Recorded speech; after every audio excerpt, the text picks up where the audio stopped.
भारत खंडे 9 में आपका स्वागत है। साथियों, एक विशेष विषय के साथ मैं आज उपस्थित हुआ हूं।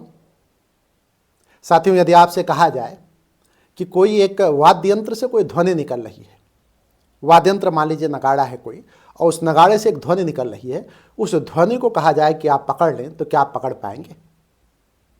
उत्तर होगा कि उस ध्वनि को नहीं पकड़ा जा सकता। चलिए ठीक है, आप उस ध्वनि को नहीं पकड़ पाएंगे। आपसे कहा जाए उस ध्वनि को छू लें, तो क्या आप छू पाएंगे? तो आपका उत्तर यही होगा कि छुआ भी नहीं जा सकता। मतलब नगाड़े की निकली हुई ध्वनि को ना तो आप छू सकते हैं और ना आप पकड़ सकते हैं। लेकिन उसका एक तरीका है। यदि नगाड़े से निकली हुई ध्वनि को नियंत्रित करना चाहें आप, तो जहां पे वाद्य यंत्र बज रहा है उस वाद्य यंत्र के नजदीक जाकर के आप वाद्य यंत्र को जो भी बजा रहा है उसको अगर आप कंट्रोल कर लें, तो शायद क्या पूरी तरीके से तय है कि ध्वनि को नियंत्रित कर लेंगे आप। यह बात मैं अभी आगे उठाऊंगा। दूसरा उदाहरण मैं एक देता हूं आपको, जो है, यदि आपको नमक का एक टुकड़ा दिया जाए और पानी से भरी हुई बाल्टी में, मतलब बाल्टी पानी से भरी हुई हो, उसमें कहा जाए कि उस टुकड़े को डाल दो, टुकड़ा मतलब ढेला, और थोड़ी देर बाद कहा जाए कि उस टुकड़े को निकाल के मुझे दे दो, तो शायद आपका उत्तर होगा कि नमक तो पानी में जा चुका है, अब उसको निकाला नहीं जा सकता। तो मैं ये कहूँगा कि जिस भाग में है नमक उस भाग से उसको निकाल के दे दो। तो आपका उत्तर होगा कि नहीं, नमक तो पूरी बाल्टी में, चूंकि पानी से भरी बाल्टी है तो पूरी बाल्टी में वो नमक फैल गया है, उसको भी आप निकाल के नहीं दे पाओगे। देखिए, ये बात मैं कह क्यों रहा हूं। मैं जा रहा हूं बृहदारण्यक उपनिषद में। यह है बृहदारण्यक उपनिषद, ये, और इसमें एक संवाद है। संवाद मैत्रेय याज्ञवल्क्य संवाद है। याज्ञवल्क्य कौन थे? महान ऋषि थे, बड़े ऋषि थे। और मैत्रेय कौन थी? उनकी पत्नी थी। तो पत्नी का पति से संवाद होता है। आश्चर्यजनक है ना। मतलब यह है संवाद जो है पति पत्नी के बीच में होता है, याज्ञवल्क्य ऋषि और मैत्रेय के बीच में होता है। कहानी कुछ इस तरह से है कि मैत्रेय याज्ञवल्क्य की पत्नी थी, लेकिन याज्ञवल्क्य की दो पत्नियां थी। एक पत्नी थी मैत्रेय और दूसरी पत्नी थी कात्यायनी। कात्यायनी गृह कार्यों में निपुण थी, लेकिन मैत्रेय ब्रह्मवादिनी थी। उनको ब्रह्म के बारे में जानने की इच्छा रहती थी। ये आत्मा क्या है, परमात्मा क्या है, मन क्या है, तो इन सब चीज़ों के बारे में बड़ी जिज्ञासा रहती थी कि इन सब चीज़ को जाना जाए, इन चीज़ों को समझा जाए। तो एक दिन ऐसा होता है कि याज्ञवल्क्य दोनों पत्नियों को बुलाते हैं, और दोनों पत्नियों को बुलाने के बाद कहते हैं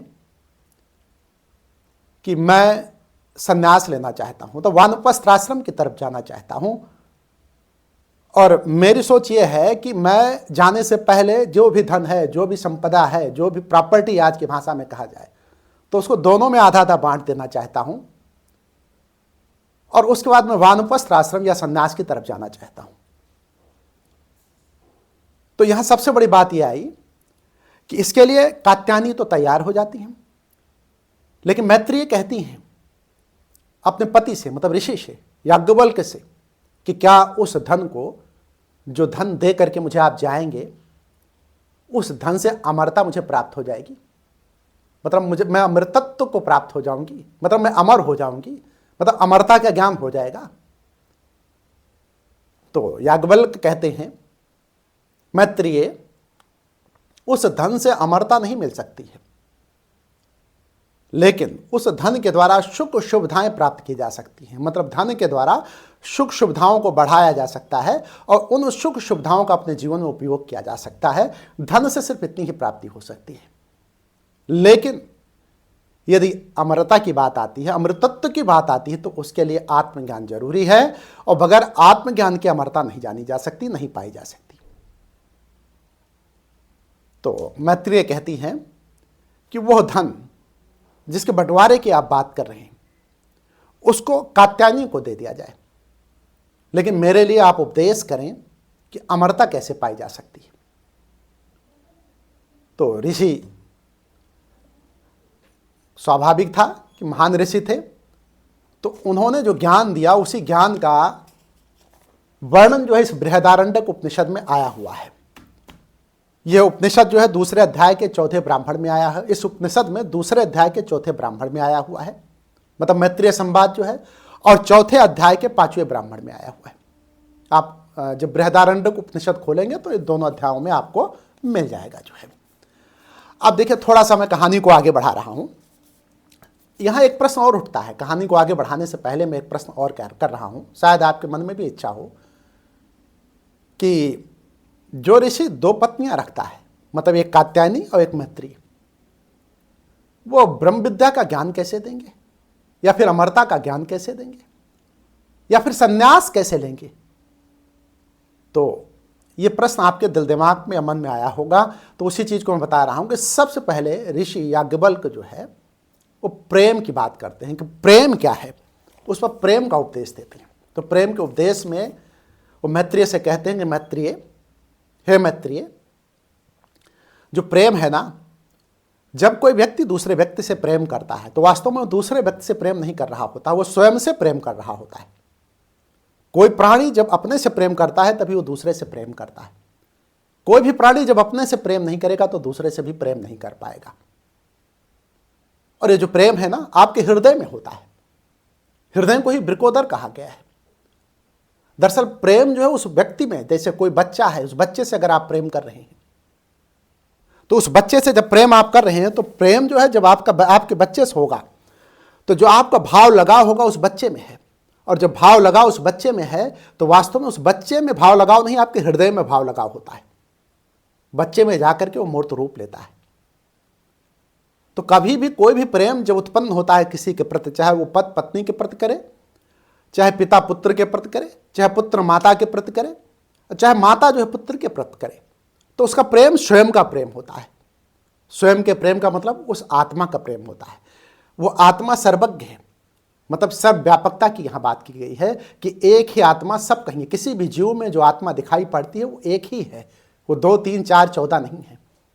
मतलब वही आत्मा, मतलब उसकी सर्वव्यापकता की बात करते हैं, वही आत्मा सब कहीं है। तो प्रेम इसलिए जो है, अगर पत्नी से है, चाहे वो मैत्रेय से रहा हो और चाहे कात्यायनी से रहा हो, तो वो प्रेम याज्ञवल्क्य का खुद की आत्मा से था। जो अपनी आत्मा से प्रेम करता है वही दूसरे से प्रेम करता है। अब इसके बाद की बात मैं बताता हूं। देखिए, यहां कहा गया है, अभी थोड़ी देर पहले मैंने बताया कि नगाड़े की ध्वनि को आप पकड़ नहीं सकते, उसको छू नहीं सकते, लेकिन ये नगाड़ा बजाने वालों को आप कंट्रोल में कर ले, उसको पकड़ ले तो ध्वनि नियंत्रित हो जाएगी। तो ऋषि याज्ञवल्क्य कहते हैं कि जब आपकी इंद्रियां संयत हो जाएं, संयमित हो जाएं, तो उस समय आप आत्म तत्व को जान जाएंगे, उस समय आप आत्मा को जान जाएंगे। लेकिन यदि आप कहें कि हम आत्मा को जानना चाहते हैं तो आप आत्मा को नहीं जान पाएंगे। तो सबसे पहले अपने इंद्रियों को जानना होगा, जहां से मूल उद्गम है विकारों का। तो उस विकारों को जानने के लिए इंद्रियों को अपने वशीभूत करना होगा, इंद्रियों को नियंत्रित करना होगा, और जिस क्षण इंद्रियों को आप नियंत्रित कर लेंगे उसी क्षण आप आत्मा को जान जाएंगे। तो कहते हैं कि हे मैत्रेय, इस दिशा में बढ़ने से पहले अपने इंद्रियों को नियंत्रित करने की कला सीखनी होगी। और धीमे धीमे जब आप इंद्रियों को नियंत्रित करने की कला सीख जाएंगी तो उस मूल तत्व आत्मा को जान जाएंगी, और जब आत्मा को जान जाएंगे तो उस परमात्मा को भी आप जान जाएंगे। यह उपदेश जो है देते समय, देखिए दूसरा उदाहरण भी उन्होंने दिया, एक शंख का उदाहरण दिया उन्होंने। कहा कि जैसे माना कि कोई शंख है और किसी व्यक्ति को शंख के बारे में कुछ पता ना हो, तो शंख की ध्वनि अगर आएगी तो ये नहीं बता पाएगा कि यह शंख है। लेकिन जब शंख उसको पहले से पता हो कि शंख क्या है, तो वह ध्वनि जब उसको सुनाई पड़ेगी तो बता देगा कि यह शंख की ध्वनि है। तो इसी तरीके से आत्मा के बारे में जिसको पता नहीं है वो आत्मा को नहीं जान सकता, आत्मा के बारे में नहीं बता सकता। लेकिन जो अपनी इंद्रियों को वशीभूत कर चुका है और जिसका आत्मा से साक्षात्कार हो गया है, वही उस आत्मा को जान सकता है। उसके अलावा दूसरा उस आत्मा को नहीं जान सकता है। 1-2 बातें और उन्होंने रखी। उन्होंने 6 कारण बताए थे। उन 6 कारणों में सारे कारणों को मैं यहां नहीं उद्धृत करूंगा, लेकिन कुछ चीजों को, जैसे वीणा है तो वीणा में से अलग अलग आवाज निकलती है। यदि किसी व्यक्ति को वीणा के बारे में पता ना हो तो वो आवाज़ जब आएगी तो ये पता चलेगा कि ये अलग अलग आवाज़ है। लेकिन यदि वीणा के बारे में उसको पता हो, तो वीणा के बारे में जब उसको पता होगा तो कई आवाज़ें जो मिश्रित रूप में आ रही होंगी वो बता देगा कि वीणा से आवाज़ आ रही है। मतलब जब उसको आत्मा के बारे में पता होगा तो जान जाएगा कि वो आत्मा और अमरता क्या है, वो परमात्मा क्या है। लेकिन जब तक आप देखिए इन तीनों उपदेशों में, उदाहरणों में सिर्फ इंद्रियों को वशीभूत करने की बात कही गई है कि इंद्रियों को संयम में कैसे किया जाए, इंद्रियों को वश में कैसे किया जाए, इंद्रियों को नियंत्रित कैसे किया जाए। सारा खेल जो है इंद्रियों को नियंत्रित करने में है। जब इंद्रियां नियंत्रित हो जाती हैं तो मन नियंत्रित हो जाता है, और मन नियंत्रित हो जाता है तो उस आत्म तत्व की जानकारी हो जाती है। मन ही सब कुछ है। मनवय आपे जगत बना के ऊंच नीच तन पाया, मनवय सबको भरमाया, मनवय आया जाया। मतलब मन ही आता जाता है, मन ही सबको भ्रमित करता है, मन ही सब कुछ है। तो इंद्रियों का नियंत्रण, मतलब इसमें 3 उदाहरण से स्पष्ट होता है कि ऋषि याज्ञवल्क्य ने इंद्रियों के नियंत्रण की बात की है कि इंद्रियों को कैसे नियंत्रित किया जाए। अब जैसे उदाहरण के तौर पर मैंने नमक की बात की कि नमक को निकाला नहीं जा सकता अगर पानी में घुल गया है। कोई भी व्यक्ति कहे कि नमक किस हिस्से में है, तो चूंकि वो सर्वव्यापकता की बात यहाँ आ जाती है। मतलब वह नमक जो है पूरे पानी में घुला हुआ है, और कहीं से भी जब आप उसको स्वाद लेंगे, मतलब अपने जीभ पे, जिह्वा पे रखेंगे तो नमक का स्वाद आएगा। पानी के किसी भी हिस्से को आप उठाएंगे तो नमक का स्वाद आएगा।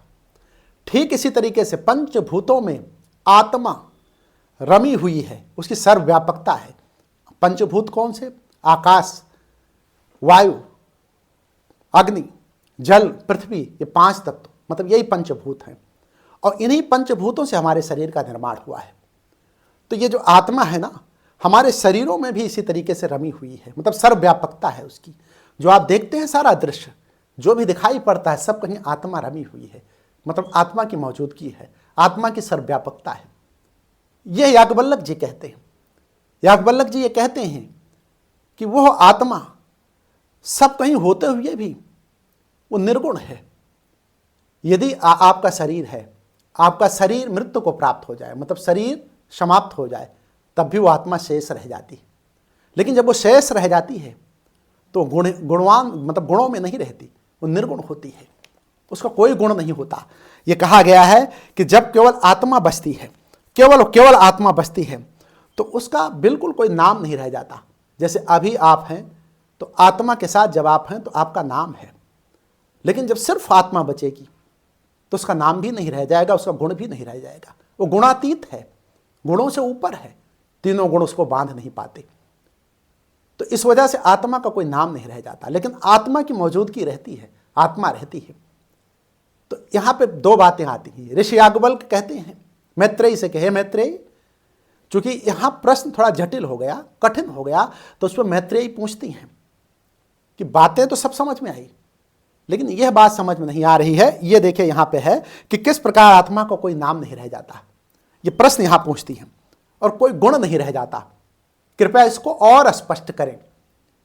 ये मैत्रेयी कहती हैं ऋषि याज्ञवल्क्य से। तो ऋषि याज्ञवल्क्य कहते हैं कि द्वैत भाव जब होता है, मतलब 2 का भाव, हम अलग परमात्मा अलग, ये द्वैत भाव है। तो द्वैत भाव जब रहता है तब उस समय एक व्यक्ति होता है, जैसे मान लीजिए कोई गंध है, तो एक गंध को लेने वाला, मतलब कोई महक गंध है, एक गंध को सूंघने वाला होना चाहिए, एक गंध होनी चाहिए। कान है, श्रवण करने वाला एक होना चाहिए, एक ध्वनि होनी चाहिए। कहने मतलब 2 जब होता है, द्वैत होता है, तो 2 का होना आवश्यक है। लेकिन जब अद्वैत हो जाता है, मतलब एक ही हो जाता है, तो वहां पूजक पूज्य न चेरा। कबीर ने कहा कि ना वहां कोई पूजने वाला रह जाता है, ना कोई वहां पुजाने वाला रह जाता है। इसी को कहा गया भगति सह भक्ति, जहां प्रकृति समाप्त हो जाए। भग माने होता है प्रकृति, इति माने इति, समाप्त हो जाए, वो भक्ति हो जाती है, मतलब वो भक्त हो जाता है। कहने मतलब वहां कुछ नहीं रह जाता, न पूजक पूज्य न चेहरा, न कोई भगवान रह जाता है, न कोई भक्त रह जाता है, और न ही कोई व्यक्ति रह जाता है। वहां सिर्फ और सिर्फ एक हो जाता है, वो आत्मा ही रह जाती है। इसी को कहा गया है जानत तुम्हें तुम्हें हो जाई। जैसे ही हम जानते हैं किसको, उस आत्मा को, उस परम तत्व को, उस मूल तत्व को, तो हम वैसे ही हो जाते हैं, वो परमात्मा ही हो जाते हैं। तो वहां अद्वैत भाव हो जाता है। ऋषि याज्ञवल्क्य कहते हैं कि उसे अद्वैत भाव को हम अमरता कहते हैं, अमरत्व की प्राप्ति कहते हैं।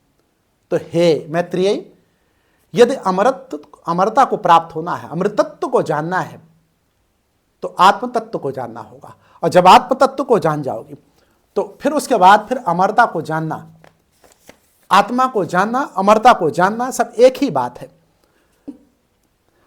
मैत्रेयी जो है जब पूर्ण रूप से संतुष्ट हो जाती हैं तो ऋषि याज्ञवल्क्य धन नहीं लेती, वो उस अमृत तत्व को, अमरत्व को जानने के बाद अपना सारा ध्यान वो ब्रह्म में लगा लेती हैं, आत्मा में लगा लेती हैं, परमात्मा में लगा लेती हैं। मूल तत्व को जानने के लिए वो अपना सारा जीवन जो है व्यतीत कर देती हैं और परिवार को छोड़ करके ऋषि याज्ञवल्क्य जो है चले जाते हैं वन की तरफ, वानप्रस्थ आश्रम की तरफ, और पूरी तरह से वो अपना शरीर जो है उस आत्म तत्व के लिए ऋषि याज्ञवल्क्य लगा देते हैं। हमारे यहाँ 4 वर्णों की बात भी की गई है, तो चौथे वर्ण में प्रवेश करके ऋषि याज्ञवल्क्य जो है अपना परम तत्व को जानने के लिए, समझने के लिए उसमें लीन हो जाते हैं। उनको जानना समझना नहीं था, उसमें लीन होना था। कहानी बहुत बड़ी है, ये संदर्भ लेने के लिए मैं बता दूं फिर से कि बृहदारण्यक उपनिषद से लिया गया है, और बृहदारण्यक उपनिषद के अध्याय 4 और अध्याय 2 से लिया गया है। यदि आपकी इच्छा हो तो आप बृहदारण्यक उपनिषद देख सकते हैं। और करीब करीब बात पूरी हुई। इस आत्म तत्व में ऋषि याज्ञवल्क्य और मैत्रेयी का संवाद करीब करीब पूरा हुआ। यदि इस ऋषि याज्ञवल्क्य और मैत्रेयी के संवाद से कुछ चीज़ें अगर आपको प्राप्त हुई हों तो आपसे सिर्फ एक प्रार्थना है कि आप इस चैनल को सब्सक्राइब कर दें। यदि हो सके तो इसको जो है सब्सक्राइब के साथ शेयर भी कर दें, लाइक भी कर दें, कमेंट भी कर दें। अगले किसी वीडियो में मैं पुनः किसी विशेष विषय के साथ मिलूंगा। आप लोगों का बहुत सहयोग मिल रहा है, आप लोगों को बहुत धन्यवाद, बहुत बहुत धन्यवाद देते हुए मैं अपनी बात को समाप्त करता हूं। आप सभी को मेरा प्रणाम।